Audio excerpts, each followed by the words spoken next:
mold. But whatever the reason, his heart or his shoes, he stood there on Christmas Eve, hating the Who's. Staring down from his cave with a sour, grinchy frown at the warm-lighted windows below in their town. For he knew every Who down in Whoville beneath was now hanging in mistletoe wreath. And they're hanging their stockings, he snarled with a sneer. Tomorrow's Christmas is practically here. Then he growled with his French fingers nervously drumming. I must find someone to stop Christmas from coming. For tomorrow, he knew, all the Who girls and boys would wake bright and early. They'd rush for their toys, and then, oh the noise, oh the noise, noise, noise, noise. That's one thing he hated. The noise, Noise. noise, noise. Then the Who's young and old would sit down with peace, and they'd feast. And they feast. And they'd feast, feast, feast, feast. They would feast on Who pudding and rare Who roast beef, which was something the Grinch couldn't stand at the least. And then they'd do something he liked least of all. Every Who down in Whoville, the tall and the small, would stand close together, Christmas bells ringing. They'd stand hand in hand, And the Who's would start singing. They'd sing. And they'd sing. And they'd sing. Sing, sing, sing. And the more the Grinch thought of this Who Christmas sing, The more the Grinch thought, I must stop this whole thing. Why, for 53 years I've put up with it. Now I must stop Christmas from coming, but how? Then he got an idea. an awful idea. The Grinch got a wonderful, awful idea. The Grinch laughed in his throat. I know just what to do. No.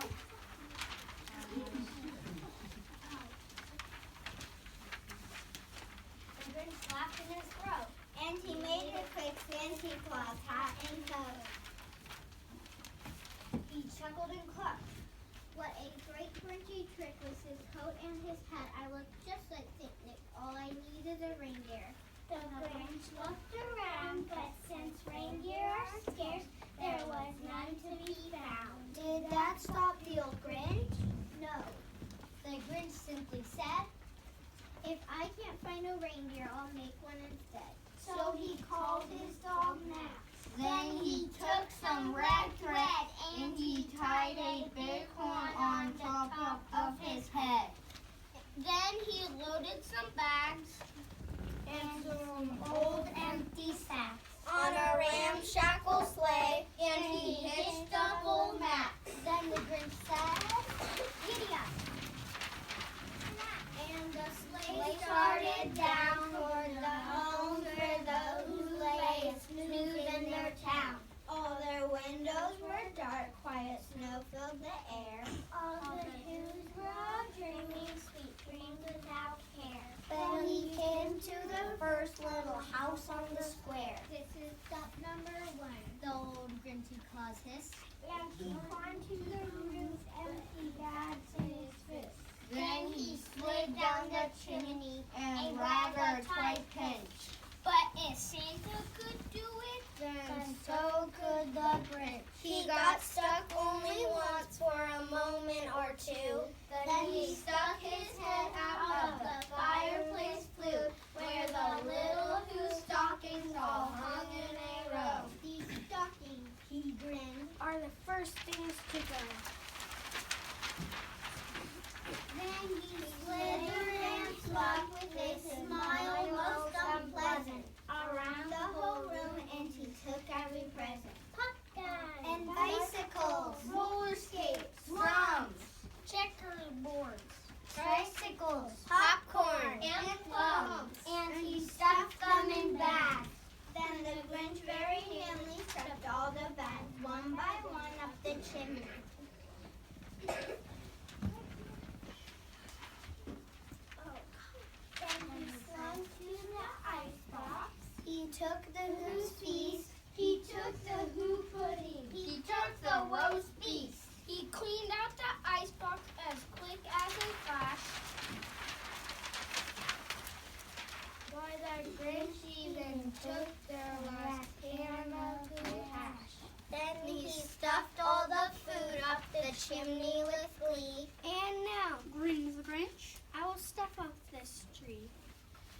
And the Grinch grabbed the tree and he started to shove. When he heard a small sound like the coo of a dove, he turned around fast and he saw a small who, little Cindy Lou Who was not more than 2. The Grinch had been caught by this tiny new daughter who got out of bed for a cup of cold water. She stared at the Grinch and said, Santa Claus, why are you taking our Christmas tree? Why?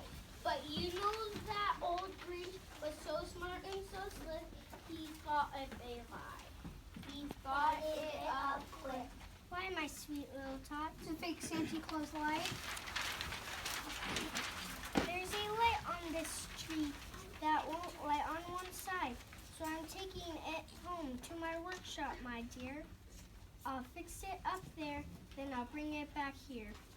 And his fib fooled the child.